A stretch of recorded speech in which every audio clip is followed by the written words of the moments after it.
Tiap bangsa punya sejarah. Tiap negeri memiliki sumber inspirasi. Di bumi Lampung, Raden Inten II menjadi teladan muda-mudi. Dia tegar dan pemberani, perjuangannya mengharumkan namanya dari beratus-ratus tahun hingga kini. Seperti apa kisah hidupnya? Mari kita saksikan bersama dalam film ini.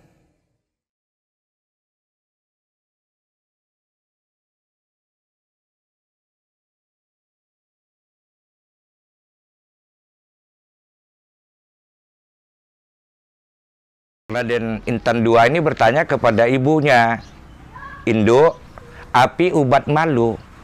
Jawab emaknya ini, "Mati anakku."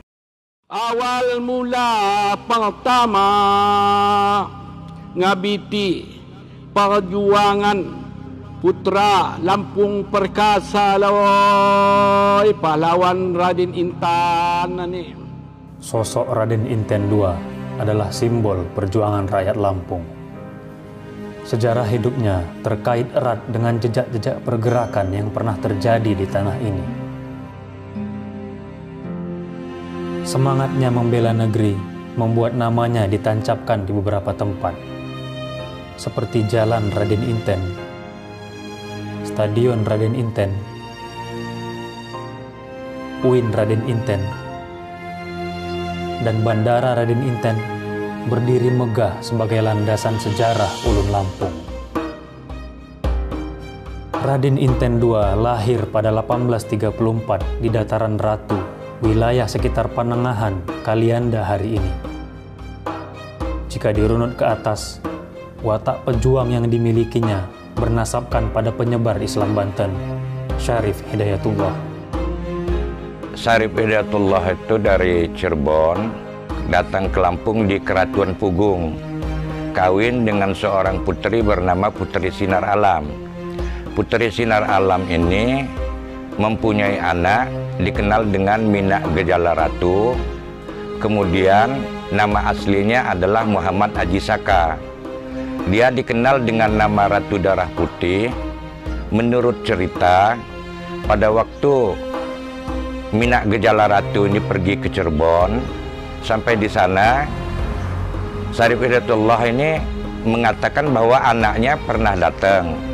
"Mungkin kamu ini bukan anak saya, tapi kalau memang betul-betul anak saya, kalau seandainya dahi kamu saya toreh warnanya putih, maka betullah anak kamu." Maka ditorehlah dengan padi, keluarlah darah putih menetes dari dahinya. Maka sejak itu dikenal dengan nama Ratu Darah Putih. Kemudian Ratu Darah Putih ini mempunyai anak Raden Imba I, yang gelarnya Khatu Batin Khatu. Nah, Raden Imba I mempunyai anak Raden Inten I dengan gelar Dalom Kesumaratu. Raden Inten I mempunyai anak Raden Imba II, gelarnya juga Khatu Batin Khatu. Nah, Khatu Batin Khatu ini mempunyai anak Raden Inten II. Itu urutannya kelima dari Ratu Darah Putih. Konteks kelahiran Raden Inten II dilatari oleh berbagai kecemasan dan masa-masa sulit.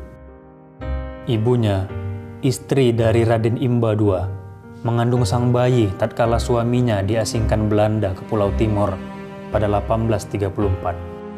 Waktu masa kanak-kanak Raden Inten ini sering diperolokkan oleh kawan-kawannya, seorang anak yang tidak punya bapak.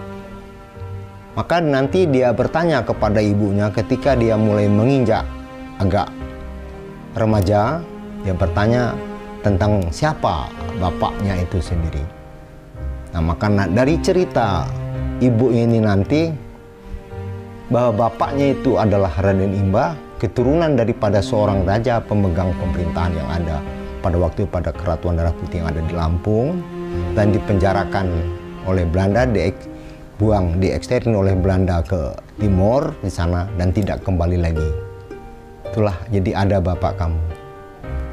Itulah timbulnya filsafat di dalam kehidupannya diberikan oleh ibunya yang bahasa Lampungnya.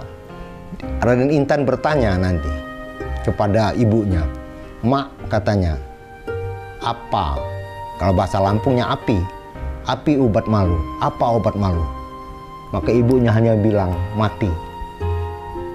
Ini nanti salah satu yang menyemangati Raden Intan. Di masa sejak dia menginjak mulai berpikir membahas itu, dia akan melakukan perlawanan dan sangat tidak mendukung tentang ada pemerintahan Belanda pada waktu itu yang ada dalam menguasai Lampung. Pada 1850, saat ia berusia 16 tahun, Raden Inten II resmi diangkat sebagai Ratu Keratuan Pugung. Peristiwa naik tahtanya Raden Inten II ini didengar oleh Belanda, dan mereka memperhitungkan akan ada perlawanan baru sepeninggal Raden Imba II. Raden Inten II pun memimpin persiapan. Ia dibantu penasihat-penasihat seperti Haji Wahya yang berdarah Banten, Wak Emas berdarah Sulawesi, dan Singabranta dari kampung Raja Basa. Mereka penasehat, tapi langsung jadi sebagai hulu balang pimpinan perang juga. Mereka lebih tua. Rata-rata mereka yang ikut berjuang dengan dia lebih tua. Yang seumur itu cincin. Seumur, sepupunya. Sistem pemerintahan Raden Inten II yang berpusat di Kuripan ini terbagi ke dalam 4 bandar, yakni Bandar Penengahan, Bandar Legon, Bandar Pesisir atau Ketibung, serta Bandar Raja Basa. Setiap bandar dikepalai oleh kepala bandar yang berpangkat pangeran dan merangkap sebagai hulu balang. Raden Inten II mempersiapkan benteng-benteng pertahanan serta membuat parit-parit yang terbukti sukar ditembus Belanda. Pada 1851, Belanda memulai serangan dan mengirim pasukan sekitar 400 orang di bawah pimpinan Kapten Hughes. Perlawanan demi perlawanan semakin hebat dan terus berlangsung hingga 1853. Pihak Belanda pun merasa kewalahan. Agar bisa menarik nafas sejenak, Kapten J. Kohler menawarkan perdamaian kepada Raden Inten II. Tak terpengaruh, perang pun kembali berkobar. Bala pasukan Raden Inten II kembali dapat memukul mundur pasukan Belanda di mana-mana. Kehebatan perlawanan ini juga ditulis Dr. Brusma dalam bukunya Lampung Sedistrikten. Sengitnya perlawanan Raden Inten II yang terjadi hingga pertengahan tahun 1856 ini membuat asisten Residen Kohler mendesak atasannya untuk segera mengirim bantuan besar demi menundukkan Raden Inten II.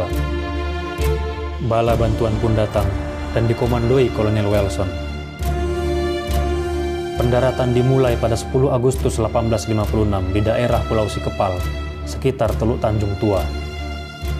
Akibatnya, pasukan Belanda perlahan-lahan maju dan mampu merebut benteng-benteng pertahanan di kaki Gunung Raja Basa.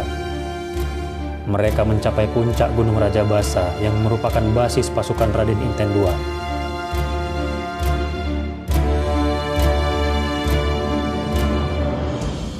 Akhirnya, satu persatu orang terdekat Raden Inten II tewas, tertawan, dan menyerahkan diri. Dia sebulan sebelum Raden Intan tewas, Haji Wahya ini sudah tertangkap duluan di Benteng Rogoh. Kata orang Lampung, Hugu. Hutan Hugu. Nah, di sekitar kalau sekarang Tridharma Yoga. Tertangkap di sana, dia dipenggal. Tapi dipenggalnya itu setelah ini dulu dia minta sholat dulu menurut cerita. Setelah sholat baru dipenggal. Kalau Wak Maas dengan Singabrata, walaupun saya baca di buku Belanda nggak ada ceritanya apa hilang di mana atau meninggal di mana atau sakit atau lari, nggak jelas. Dalam situasi internal yang sudah melemah, terjadilah peristiwa pengkhianatan yang terkenal itu. Yang bisa dipengaruhi ini namanya Raden Ngerapat. Raden Ngerapat ini sebenarnya paman, adik dari ibu Raden Intan. Ini yang bisa dipengaruhi. Kalau Raden Intan bisa tertangkap, dia akan diberi pulau. Itu dasarnya. Dia sampai hati keponakannya sendiri supaya tertangkap. Kemudian nasinya itu, berasnya itu ditanak dengan air tuba, diracun. Jadi nasinya aja sudah beracun. Perjuangan keras Raden Inten II ini semestinya menjadi pelajaran berharga ulun Lampung. Dalam usia semuda itu, ia mampu berdiri tegak di hadapan penjajah yang ingin mencaplok kedaulatan Lampung. Walaupun perjuangan itu cukup singkat, hanya 5 tahun, tapi militan. Seorang yang masih muda, yang begitu dengan gigih, tanpa pamrih, dan tidak mau mengharapkan apa-apa, dan pada akhirnya dia juga meninggal dalam masa muda.